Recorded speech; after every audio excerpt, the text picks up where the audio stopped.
Welcome to Northwest, a Unitarian Universalist congregation where we are gathering this morning, both virtually and in person. I still have a red light.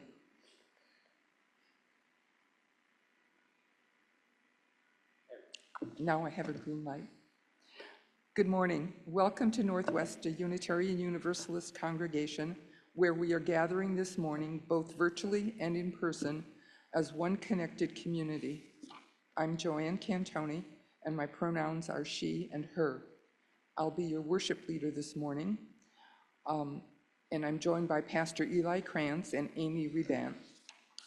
If you are a visitor online and would like Northwest to stay in touch with you, please fill out the visitor form appearing in the chat box. If you are with us in person, you can fill out the visitor sign-in form in the atrium. Please greet your neighbors with a wave from wherever you are.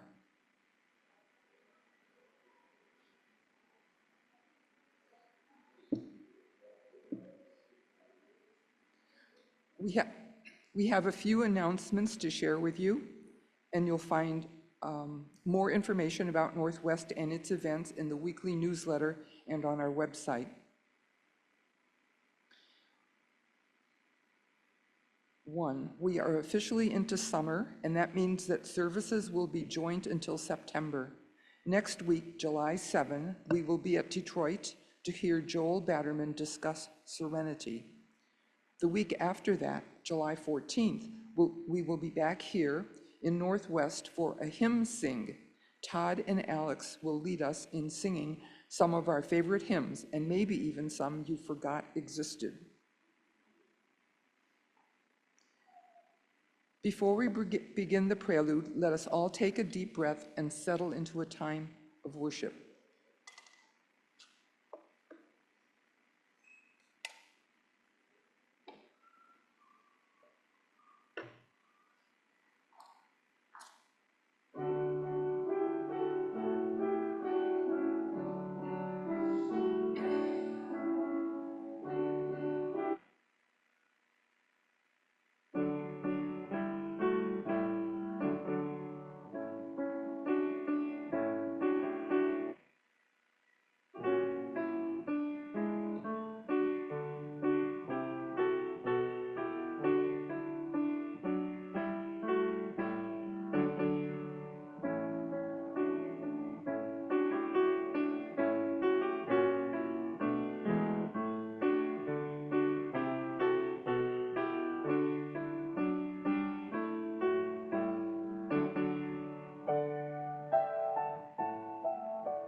The flaming chalice is a symbol of our faith. We light it knowing this morning that many other Unitarian Universalist congregations across this land and around the world are doing the same. We light our chalice with words from Northwest UU's mission statement. Please repeat after me. We light this flame to grow in spirit, knowledge, and action. Accept and challenge one another. To support each other in times of joy and need.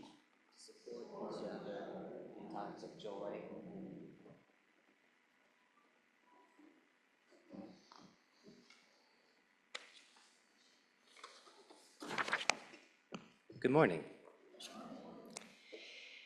Each week we offer a land acknowledgement. We honor and pay our respects to the land on which we live and work, which was violently stolen through colonialism, genocide, and forced removal of its traditional stewards. These stewards are the Anishinaabe, the Council of the Three Fires, which include the Ottawa, Ojibwe, and Potawatomi, also known as Ottawa, Chippewa, and Potawatomi tribes. We also acknowledge the people of African descent who were forcibly removed from their land and separated from their families through kidnapping and enslavement, and pay reverence and respect to them for building this country's infrastructure and economy with no compensation or reparations to date. You are invited to rise and body your spirit and join me in singing our first hymn of today, number 38, Morning Has Broken.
Each week, Northwest UU shares its plate collection with a community partner. This month, that partner is Black Lives of UU. BLUU is committed to expanding the power and capacity of Black UUs within Unitarian Universalism, providing support, information, and resources for Black Unitarian Universalists, and justice-making and liberation for Black people through our faith. All undesignated donations will be split between Black Lives of UU and our congregation. You can give in a variety of ways that are now visible on your screen. For those here in person, we will pass a collection basket for cash and checks. We honor your generosity by committing to ensure that our collective resources do a greater good for ourselves and for our world than any could have done individually.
Good morning.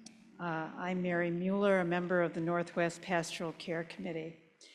I want to remind you that anyone needing the support of our community can reach out to our Minister of Pastoral Care, Reverend Teresa Rolk, in the weekly drop-in Zoom room or in one-on-one appointments by emailing pastoralcare@northwestuu.org. For the next few months, the collective cares of our community will be recorded in our Book of Joys and Sorrows, which is located on the red cabinet near the name tags. If you wish to submit a joy or sorrow virtually, please email pastoralcare@northwestuu.org. If you are in the room, when I announce your name, please raise your hand. Jan and Jerry Price are asking us to light a candle for their son Josh, who is in hospital with a serious infection on his foot. I'll have to find a candle.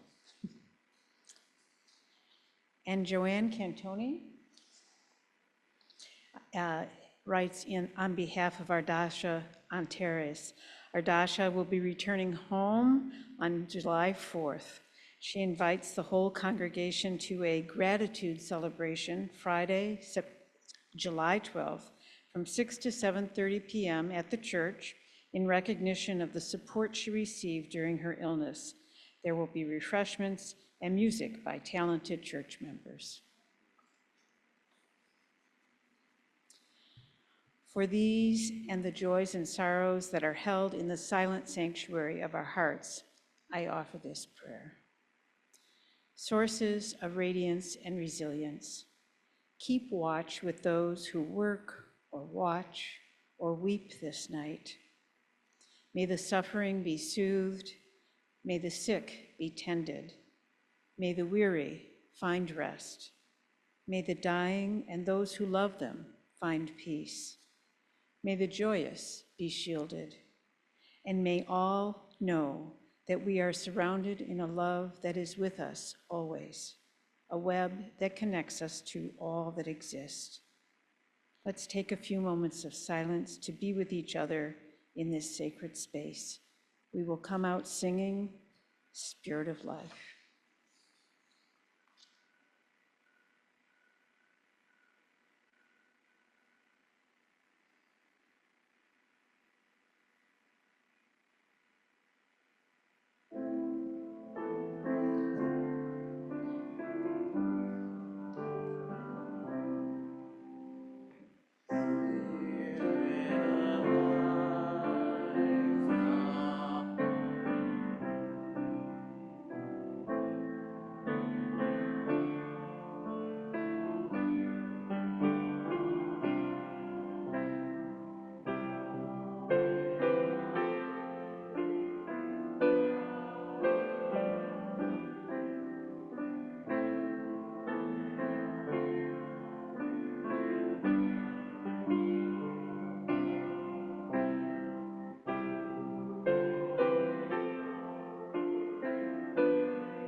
Work Sometimes by Mary Oliver. I was sad all day, and why not? There I was, books piled on both sides of the table, papers stacked up, words falling off my tongue. The robins had been a long time singing, and now it was beginning to rain. What are we sure of? Happiness isn't a town on a map, or an early arrival, or a job well done, but work ongoing, which is not likely to be trifling around with a poem. Then it began raining hard, and the flowers in the yard were full of lively fragrance. You have had days like this, no doubt. And wasn't it wonderful finally to leave the room? Ah, what a moment. As for myself, I swung the door open, and there was the wordless singing world, and I ran for my life.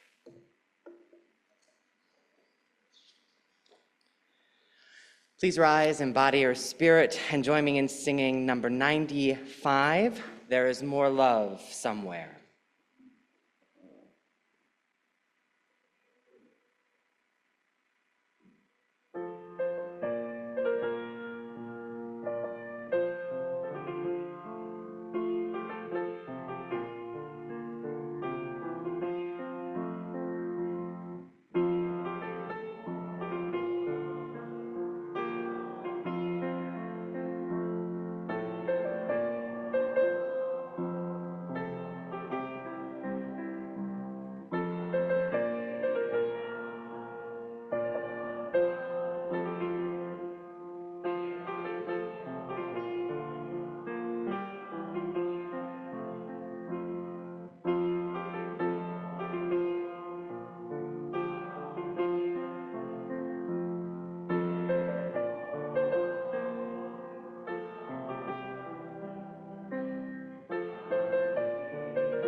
A lot of stuff up here today, sorry.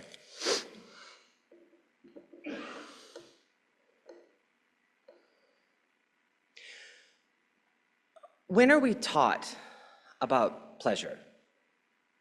I don't think I remember ever being taught specifically what it was about. I remember learning about how to identify happiness, sadness, anger, basic emotions, but I don't remember being taught what pleasure is, what it can feel like, or how to experience it.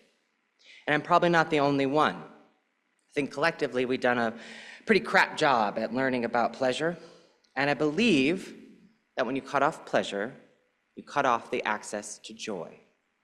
And I want to talk about that relationship with you today. I mean, think about how pleasure is framed. Even when I said the word, I felt this collective in the room. It's framed as sinful and naughty and indulgence. And if it's not outwardly condemned, it definitely isn't openly discussed. The whole concept of enjoying ourselves seems to be this very rigid and dangerous thing.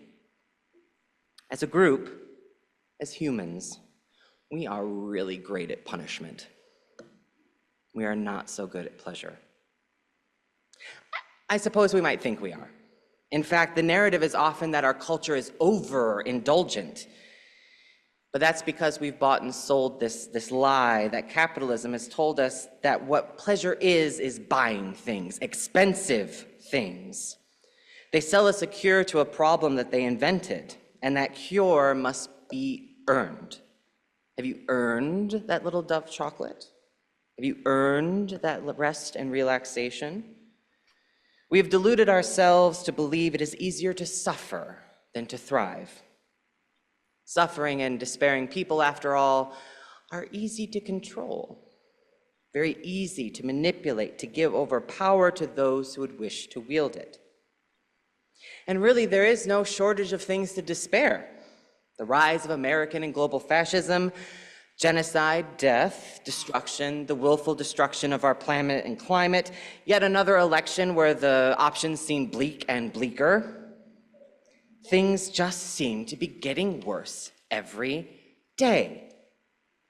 I promise I'm going to get to the joy part, but stick with me.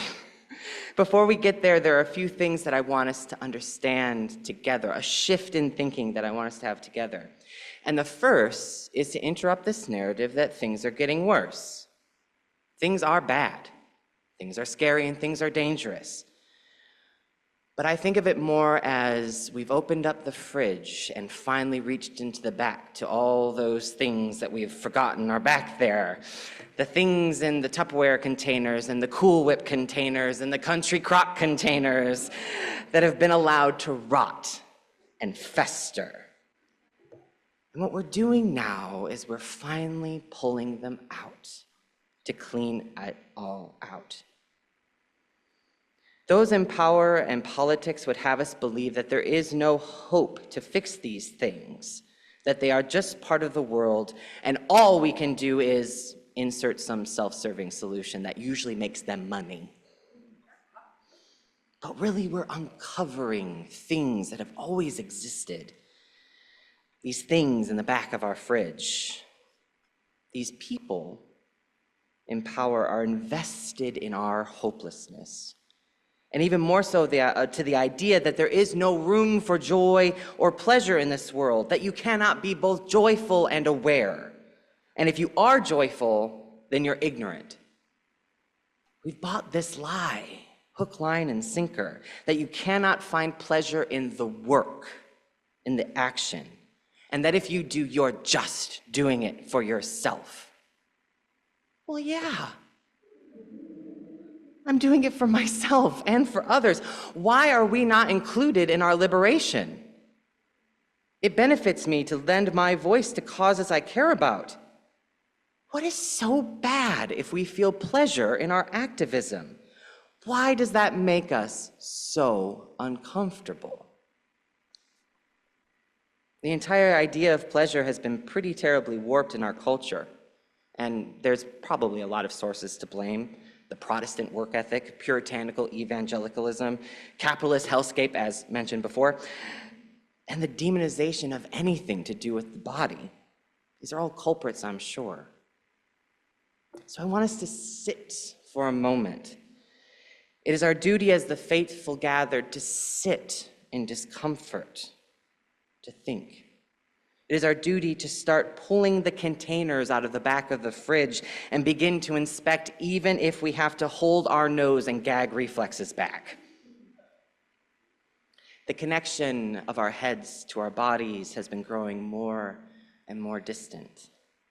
I used to be so frustrated that I had to have a body, that I couldn't just be a head, that my brain was the most important part of me, right? My thoughts, my logic. But my body is a body, one of many, that has been historically denied the right to feel pleasure. I'm fat, I'm trans, I'm queer. Black and brown bodies, disabled bodies, women's bodies, non-conforming bodies. These are all bodies that have had their pleasure policed. Remember, no access to pleasure is no access to joy. Remember, they want us hopeless. So what can it mean to reconnect with that pleasure while saving the world? Moving out of our heads where our logic and ideologies live and into our bodies where we feel our intuition and emotions, where we feel our morality and sense of justice. Adrienne Marie Brown calls this the orgasmic yes, seeking out when our bodies go, oh, hell yeah. Which also means we can recognize when our bodies go, oh, hell no. And I think we need to expand what pleasure means. I'm not just talking about the realm of sexual pleasure, although I'm not talking about that.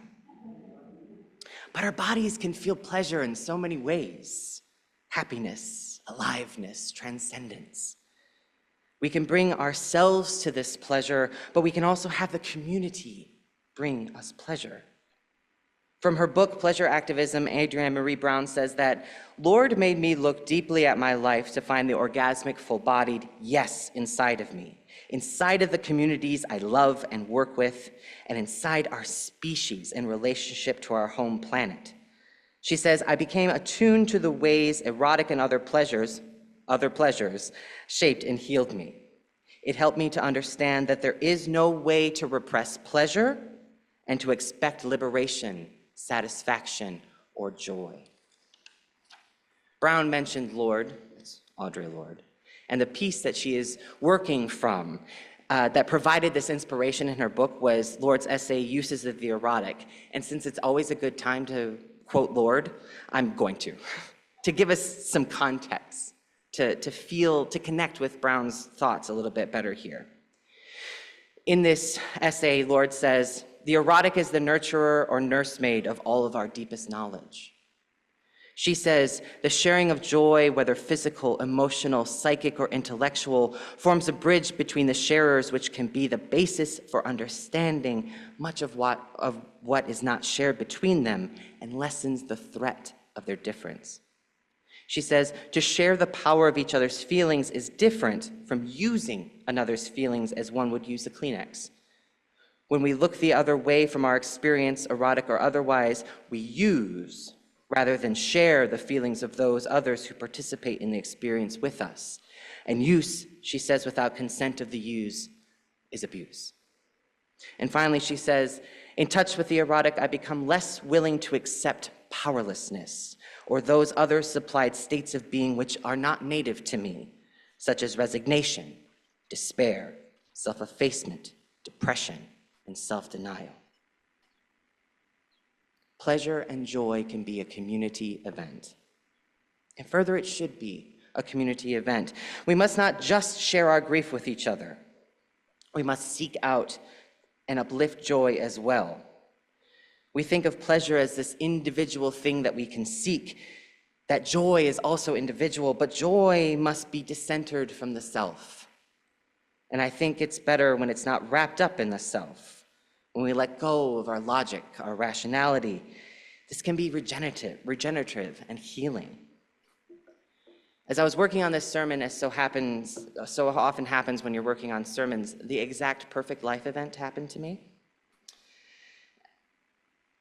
I got a notification that one of the artists that I've loved for a very long time, Laura Jane Grace, was coming to Detroit. I was ecstatic. Tickets were cheap. Show wasn't too late, not starting at 10 p.m., And she was coming to the L Club, and I don't know if you've ever been there, but the stage is here, your face is here. So I could get up really close to this artist that I loved. And as I got closer, I got more and more distressed because I also couldn't find anyone to go with me.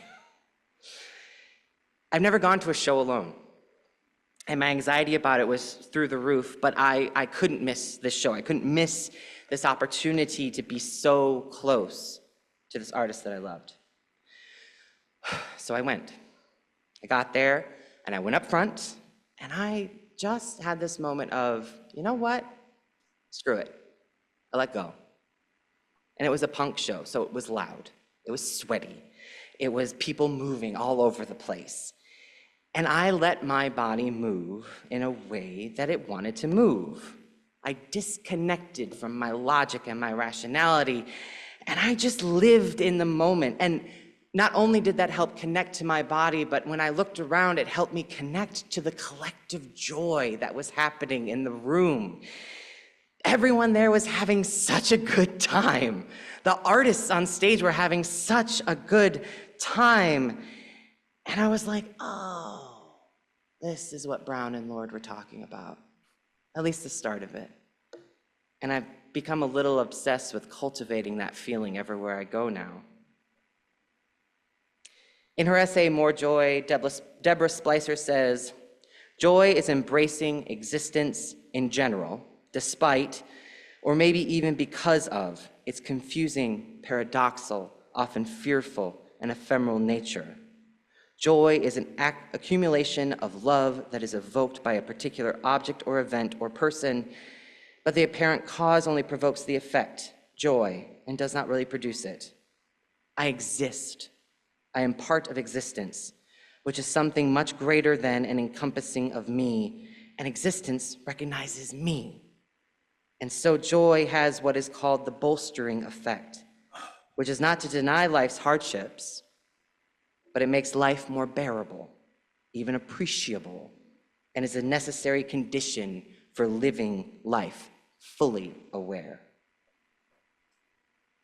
I know there is so much grief in the world, and I know that seeking out the hurt in ourselves to resolve it, to feel it, to move through it is important. But I also believe that we have the capacity to feel joy and grief at the same time, joy and anger. I'm angry about the state of the world, but I'm also joyful about the movements I see towards a brighter future. And I wonder if we avoid joy because it feels very close to hope. Hope feels very dangerous right now. Feels like hope opens us up, puts a target on our back. But who benefits from that? Who benefits from our fear of joy, hope, and pleasure? Not me, not you, not us. And frankly, right now, I am not wild about doing anything that benefits the powers that currently be. I'm not willing to give them an inch of power into my life right now. I look around to this community and I see such passion, life, and imagination. And I'm not willing to keep opening ourselves up to their manufactured despair. It's time to divest from that narrative, to not buy what they are trying to sell us anymore. We can sustain each other by lifting up pleasure and joy, and we can make it safe for each other to feel those things, to live more in our bodies than in our heads. We will hold each other in this, just as we hold each other in grief. Zadie Smith said, "Joy is a human madness," and I agree. Joy is a gift to sentient things, and what humans can do with joy is powerful. It is a sustaining force that we can tap into. Let us begin to shift from our individual logic, our individual ideologies. Ideology is the blueprint that we step away from as we grow, and we are in a season of growth. We are in a season of renewal, and we are ultimately in this together. Let us find the pleasure and joy of each other to weather the coming storms. Amen. Let us find joy in singing together. Please rise in body and spirit and join me in singing number 66, "When the Summer Sun is Shining," as our closing hymn.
The benediction is here somewhere.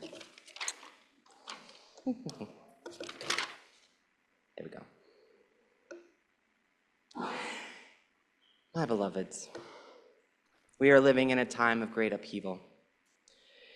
It is important that we uplift each other's joy so that we have the strength to support each other's rage. Let this be the place where we can be whole, always, and amen. Blessed be, and may it ever be so. I love you all. Please join us for coffee and conversation for social hour afterwards, and please go in peace.